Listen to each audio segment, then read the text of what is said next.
All right. Good afternoon, everyone, or good morning, good evening, depending on where you're linking in from. So this is our next session for the SEB 10X Bloomberg Redefine webinar.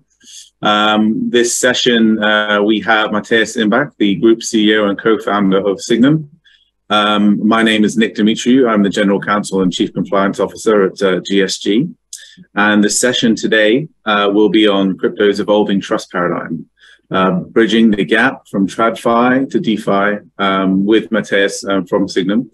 So perhaps with that, thank you very much, Mathias, for joining us. Perhaps you can start off with a brief introduction of yourself. Sure. Thanks, Nick. It's great to be here, and thanks for the invitation. Looking forward to the discussion. As you mentioned, I'm Mathias, one of the co-founders and group CEO of Sygnum. Have before co-founding the bank, managed a family office out of India and Singapore of Ratan Tata, and before was with Bain & Company as a management consultant. So you see, never worked in a bank actually before co-founding one. Obviously, it's a special type of bank. Personally been excited by and also been following and investing in the crypto industry since 2012, and then really kind of doubling down since 2014-15 when the Ethereum kind of phase started. And I'm excited to be here and have the chat with you. Excellent. Thank you so much. So perhaps we can start off by maybe giving us a little bit of an introduction to Sygnum for those that don't know what you offer, and perhaps so you can give an overview of Sygnum's offering as well. Absolutely. You can think of Sygnum as a digital assets technology company, but licensed with a full banking license in Switzerland and also licensed in Singapore with various capital market services licenses, now also a license in Abu Dhabi and Luxembourg, where we have extended our global reach. And we basically, when we say the digital assets, this encompasses everything from cryptocurrency, stable coins, but also asset tokens, which obviously is not an issue for us, as we as a bank can distribute, sell, custodize also securities without any issues. We also offer traditional securities now that some, obviously including crypto projects, want to diversify into US treasuries, for example, given the changed interest rate environment. So we cover the entire value chain across custody, 24/7 trading. We have a lending desk where we take crypto as collateral as well for Lombard loans.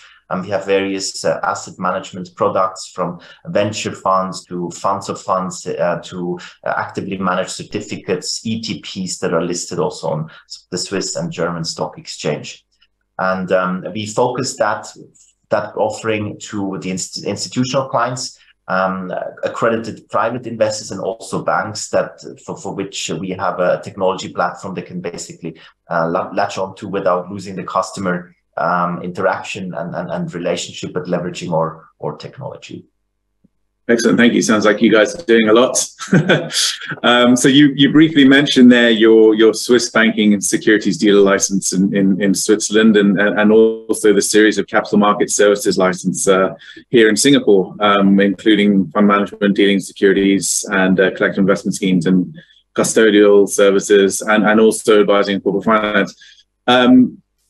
Perhaps you could give us a bit of an explanation as to how and why these licenses are relevant to your digital asset offerings, and why you think being in compliance with these regulations and licenses should provide comfort to Sygnum's institutional investors looking for digital asset exposure. Yeah, I start by taking you back to the why we actually founded the company, and it was in 2017. Actually, at the end of the idea really kind of started to coalesce among the co-founders after the 2017 Singapore FinTech Festival, where we were all together in Singapore, and you could really see there that all of us have been following and been active and investing in this space in the years before.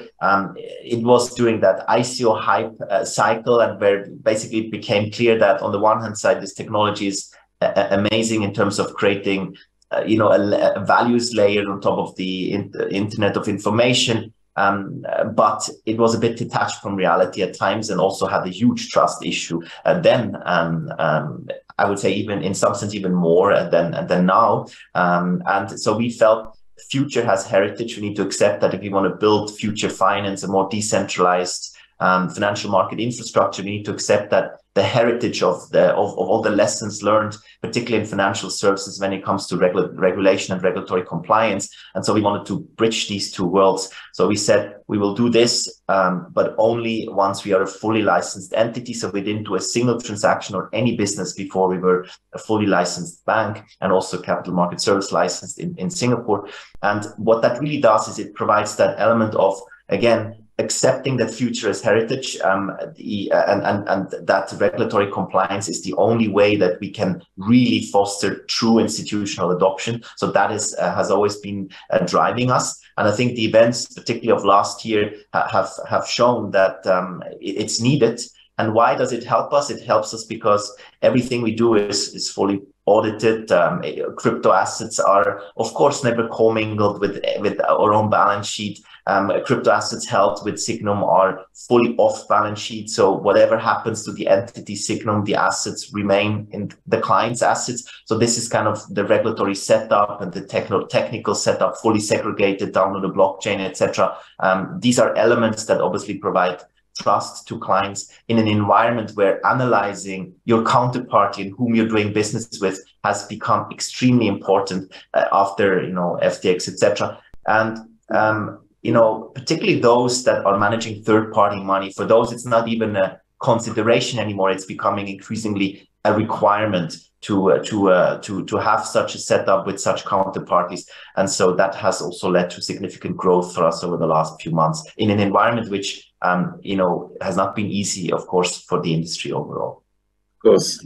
Thanks. So you mentioned all the licensing, and we'll touch upon sort of regulatory developments in the regions that you operate and worldwide later on. But I first wanted to elaborate a little bit more on the recent market events that you referred to. So, of course, as we all know, that there was recent turmoil in the banking sector. In the US, we had SVB, Silvergate, Signature, and First Republic, and all this raised concerns about the safety of the US financial system. Whilst the FDIC stepped in and put a proverbial band-aid on the open wound, some experts have warned that the turmoil could lead to recession, but more immediately, we've seen diminishing trust in the US banking system. Of course, in Switzerland, we also saw the government, the US Financial Market Supervisory Authority, and the Swiss National Bank step in to fund UBS's purchase of Credit Suisse. Now, I kind of wanted to put a bit of a spin on this, and notwithstanding the fact that we've seen largely positive market movements since those events, with obviously Bitcoin seeing a bit of a rebound, some would argue that the FDIC acted swiftly and took steps to address concerns about safety of the US banking system. And the FDIC, increased the amounts of money that banks were required to keep on hand. They also made it easy for banks to raise capital. And as the result is, for now, that the impact was isolated and minimized. Let's compare that to the crypto market. That wasn't really the case for crypto in 2022. We saw, 3 Arrows, FTX, Celsius, BlockFi, you name it. We saw, of course, the contagion spread across the market, and we didn't really see that isolation of incidents, within a few players as we did with the traditional banking system. So, how do you think the digital asset market fares at the moment? Is it mature enough to provide investors with a viable alternative to the banking system? Or have the recent events in 2022, I guess, created a need to regain trust in order for the institutional clients and retail investors to come in and see it as a viable alternative? Well, I would certainly say we are not yet there in terms of having fully rebuilt trust. I think, as we know, rebuilding trust takes time and usually takes a long time.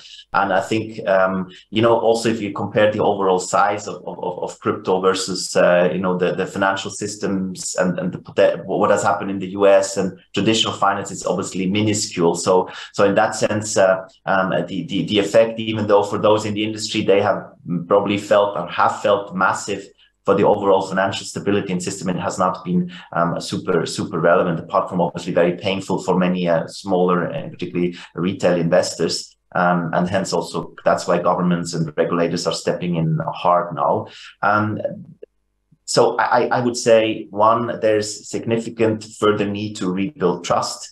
In our view, this is done by being consistent, by putting clients first, by following clear regulatory frameworks in jurisdictions where they're already in place, and obviously monitoring which other countries are putting such frameworks in place, so that whenever companies are operating in a jurisdiction, and for us that's always a prerequisite to go and start or offices there, to provide clarity in-house for the teams, how to operate, how to be compliant, etc. On the other hand, obviously also towards clients, particularly in institutional clients. And I think you're evolving. I think on the one hand side, we're still cleaning up. There's a lot of cleanup happening. At the same time, we're seeing this flight to quality, a move of a transition of assets from maybe areas, geographies, and companies and entities where these basic pillars of that are needed to build trust are not there, to entities where this is the case. So, and then secondly, we are obviously still in the process of, in some areas or in some countries, to actually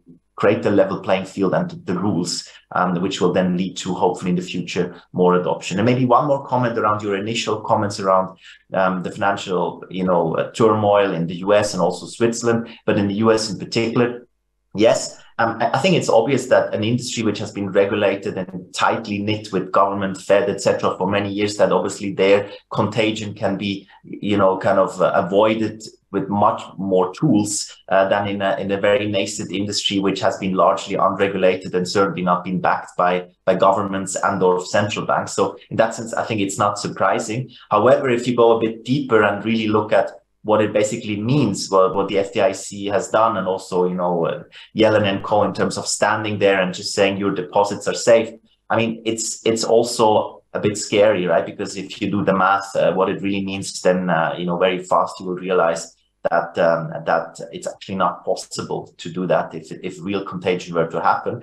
And what we've seen in past financial crises, it typically comes in waves, and we should not be complacent and think it's already all over. It can, a small little fire can again lead to much more. I hope it will not happen, but I think we should be very vigilant, also in terms of, analyzing the traditional financial and banking industry. No, indeed, thank you, and I completely agree. I think some of the reaction that we saw, guaranteeing deposits in only a certain handful of institutions, kind of led to a lot of players sort of withdrawing their funds from the smaller banks, and we saw a lot of capital outflow from there into the larger institutions, and it wasn't great for the banking system as a whole. So obviously we're not out of the woods, but let's definitely see what's going to happen. And I think, I guess, where does Sygnum sort of stand in this? Of course, Sygnum wears both hats, right? It's got a digital asset offering. It offers their clients access to the potential alternative place to sort of park your assets or have a movement away from the banking system. But of course, you're also part of the banking system with your banking license. So is it the best of both worlds? What are the opportunities for Sygnum following these incidents? How would you portray that to your potential clients and clients? Yeah, I can just give you some empirical evidence, right? I mean, since the first wave of massive growth we've seen in Q4, particularly November after the FTX incident, where we've added, November, December, just Q4, close to 900 million Swiss francs in net new money, which is just a testament to that movement. This movement has continued in Q1. Q2 probably will be yet another record in terms of net new money for us. Q1 was a record quarter in terms of revenues. And what I want to say with this is not just boast about the numbers, but rather this seems to be something happening in terms of this movement. Obviously, the collapse of of unregulated players on the one hand side, but also collapse of the US banking infrastructure tailored to crypto, because all the 4 banks that you were referring to, SVB, Silvergate, Signature, and First Republic, they have been quite crypto friendly. In particular, Signature and Silvergate have even held significant infrastructure for settlement, particularly for exchanges. This has obviously led to quite a shift in terms of managing their banking relationships, from which we can benefit. We actually could benefit from that, even though we do not offer. We're not working with US clients, so we have strategically since inception we have never onboarded US clients, and we continue to not do that for you obvious reasons. And still we've seen this massive movement, because obviously in the US it's a large market. Many international crypto players have also been active there. And right now we're seeing a significant move away from the US, again, for obvious reasons, and maybe we'll touch upon it.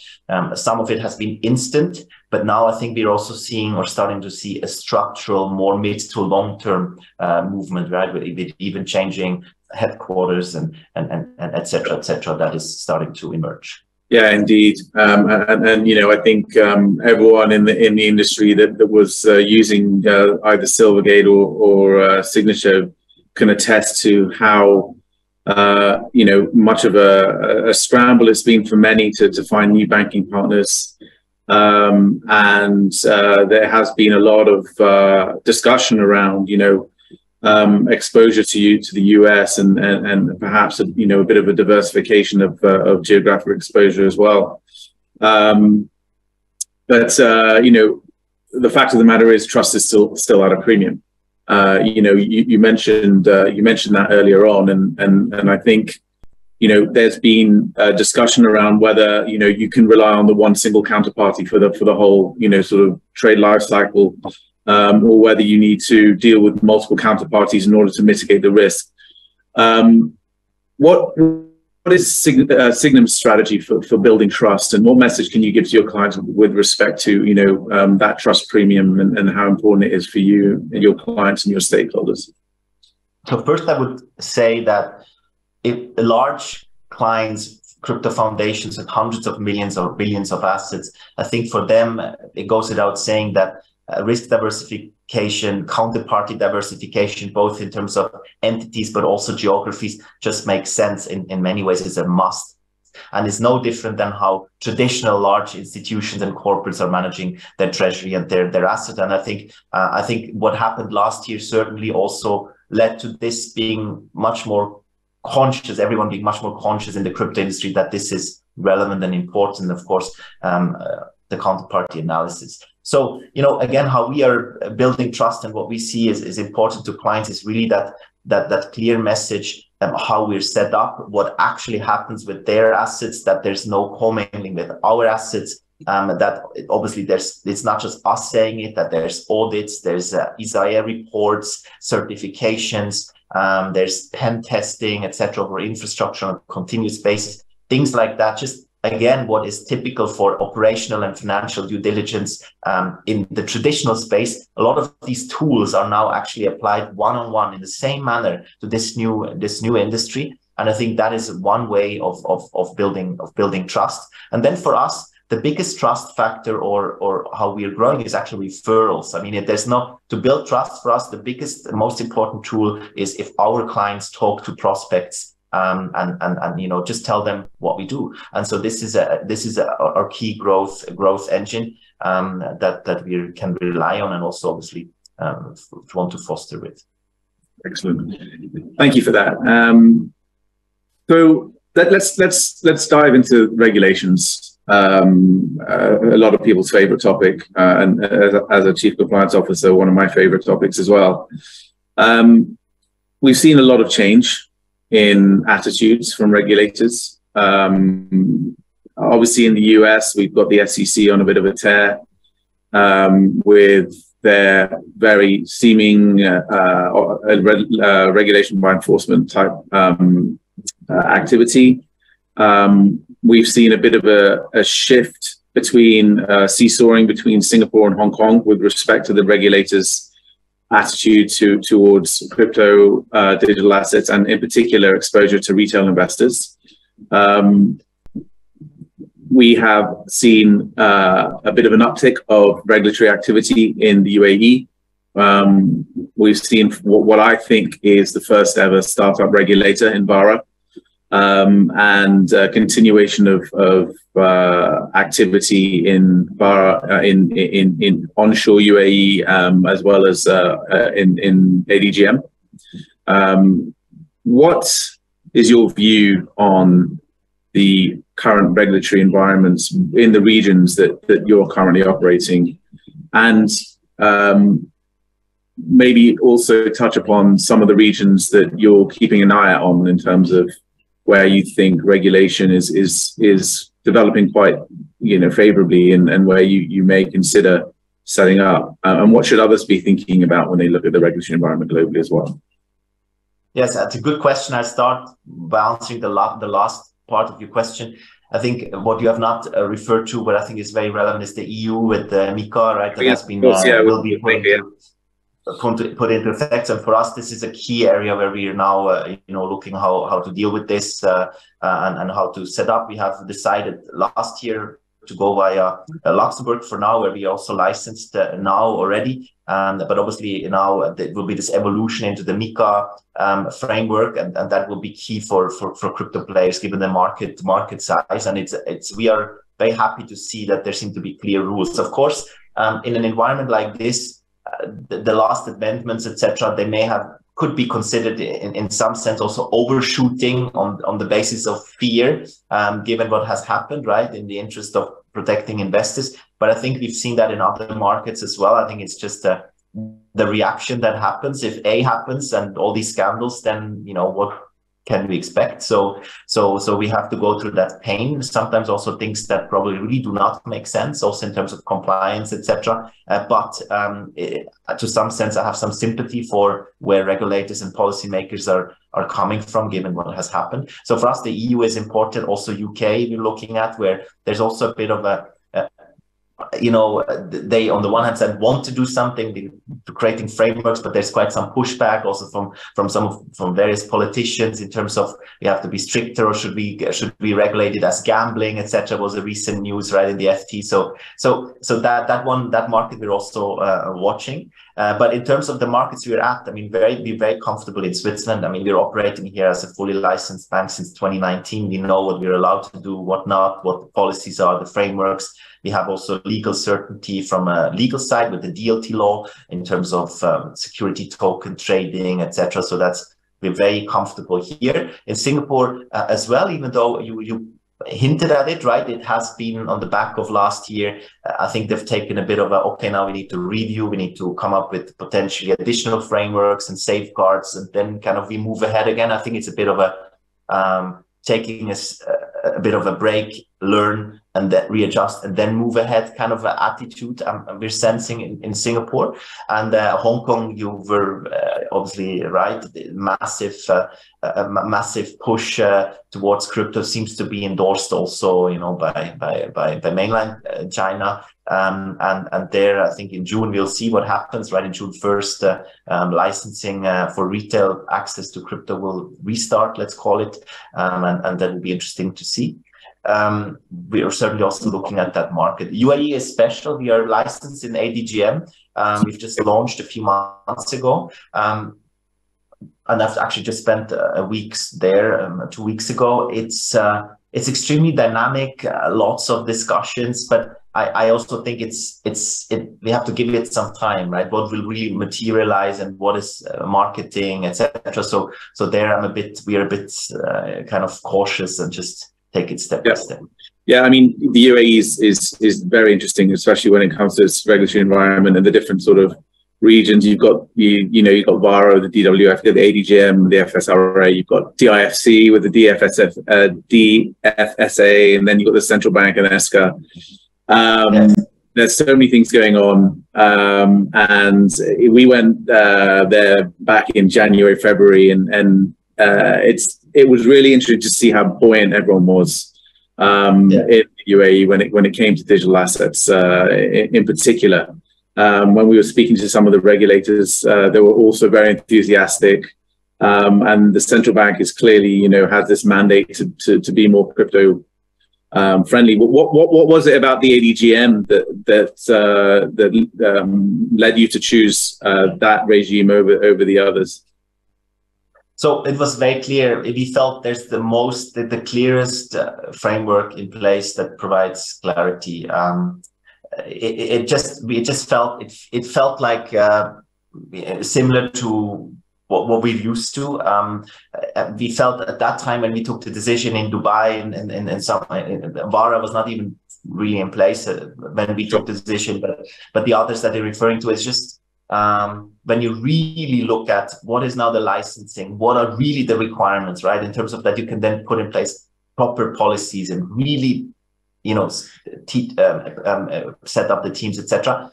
We were sometimes not sure, but with ADGM, there's a very clear framework, we know exactly what to do, what not to do, and so that was just for us the level of comfort was the highest.